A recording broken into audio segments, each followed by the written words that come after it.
Assalamualaikum sahabat, kali ini kami akan mencoba menceritakan biografi Anies Baswedan. Anies Rashid Baswedan merupakan Gubernur DKI Jakarta periode tahun 2017 sampai tahun 2022. Pria kelahiran Kuningan, Jawa Barat pada tanggal 7 Mei tahun 1969 ini merupakan anak pertama dari 3 bersaudara pasangan Rashid Baswedan dan Aliyah. Ayahnya adalah seorang pengajar di Universitas Islam Indonesia, Yogyakarta. Sedangkan, ibunya adalah seorang pengajar di Universitas Negeri Yogyakarta. Anies menghabiskan masa kecil di Yogyakarta. Anies menyelesaikan sekolahnya di SD IKIP Laboratori 2 Yogyakarta, sekarang bernama SDN Percobaan 2, pada 1982, SMPN 5 Yogyakarta pada 1985, dan SMAN 2 Yogyakarta pada 1985.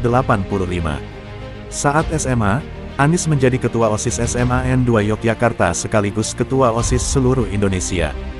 Tidak hanya itu, Anies mengikuti program American Field Service AFS dan bersekolah selama setahun di Senior High School South Milwaukee, Wisconsin, Amerika Serikat.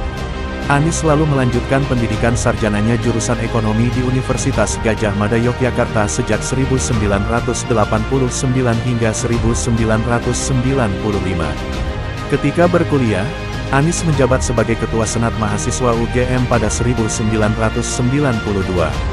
Anies sempat mendapatkan beasiswa dari Japan Airlines Foundation bidang Asian Studies di Sophia University, Tokyo, Jepang pada 1993.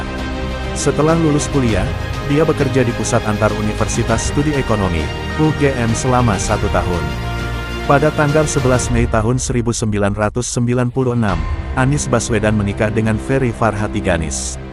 Dari pernikahan tersebut, Anies dan Ferry dikaruniai 4 orang anak, yaitu Mutiara Anissa, Mikhail Azizi, Kaisar Hakam, dan Ismail Hakim. Anies kemudian mendapatkan beasiswa Fulbright untuk pendidikan master di bidang International Security and Economic Policy di University of Maryland, College Park. Dia lulus dari kampus di Amerika Serikat itu pada 1998. Dia lalu melanjutkan jenjang S3 dengan mengambil jurusan Ilmu Politik di Northern Illinois University, AS, dan lulus pada 2004. Selama di sana, Anies bekerja sebagai asisten riset di The Office of Research, Evaluation, and Policy Studies, Northern Illinois University. Selanjutnya, dia bekerja sebagai manajer riset di IPC Inc., Bannockburn, Illinois, Amerika Serikat sampai 2005. Namanya mulai menasional setelah menyandang gelar doktor di AS dan kembali ke Indonesia. Pada 2005, Anies langsung menjabat sebagai peneliti senior di Lembaga Survei Indonesia sampai tahun 2007. Pada tahun yang sama, Anies juga menjabat sebagai Direktur Riset The Indonesian Institute. Anies kemudian menjabat sebagai Rektor Universitas Paramadina pada 2007. Anies ketika itu menjadi rektor termuda di Indonesia lantaran usianya masih 38 tahun. Pada 2010, Anies menginisiasi Gerakan Indonesia Mengajar. Gerakan tersebut dimaksudkan untuk mendorong kemajuan pendidikan di Indonesia dengan mengirimkan para pemuda Indonesia mengajar sekolah dasar SD di pelosok Indonesia. Atas gerakan tersebut, Anies masuk ke dalam daftar The 500 Most Influential Muslims pada Juli tahun 2010.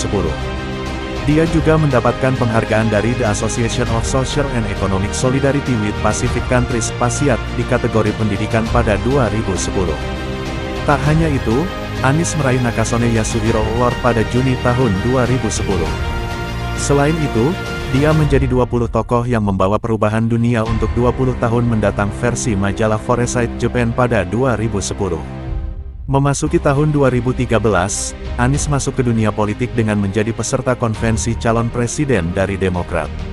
Dia juga bergabung dengan tim pemenangan pasangan Joko Widodo, Jokowi, dan Yusuf Kala dalam Pilpres 2014 sebagai juru bicara kampanye.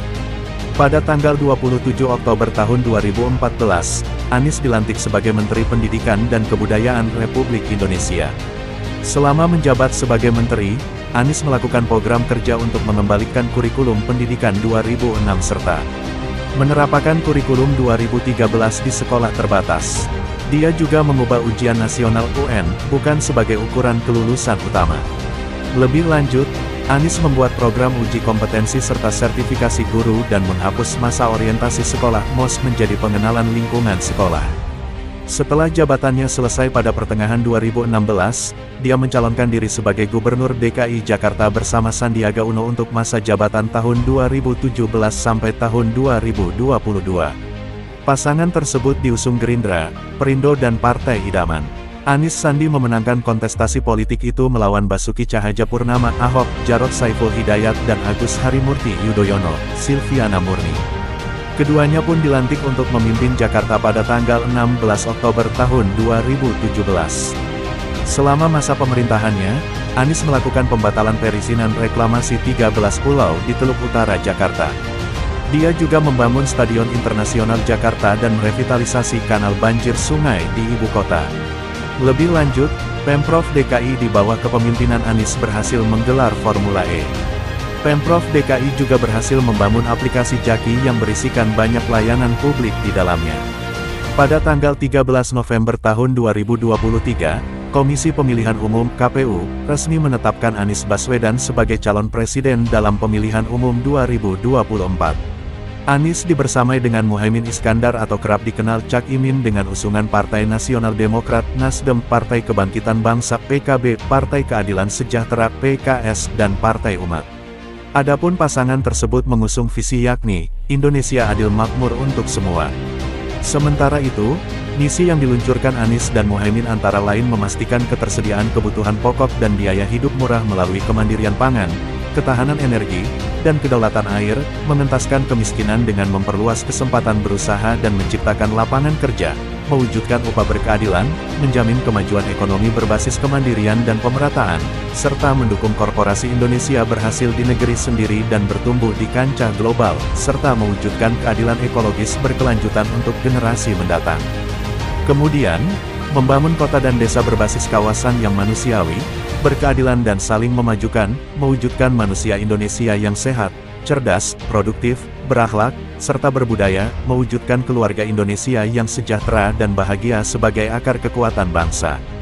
Selanjutnya, memperkuat sistem pertahanan dan keamanan negara, meningkatkan peran dan kepemimpinan Indonesia dalam kancah politik global untuk mewujudkan kepentingan nasional dan perdamaian dunia, serta memulihkan kualitas demokrasi, menegakkan hukum dan HAM, memberantas korupsi tanpa tebang pilih, dan menyelenggarakan pemerintahan yang berpihak pada rakyat. Terima kasih. Wassalamualaikum.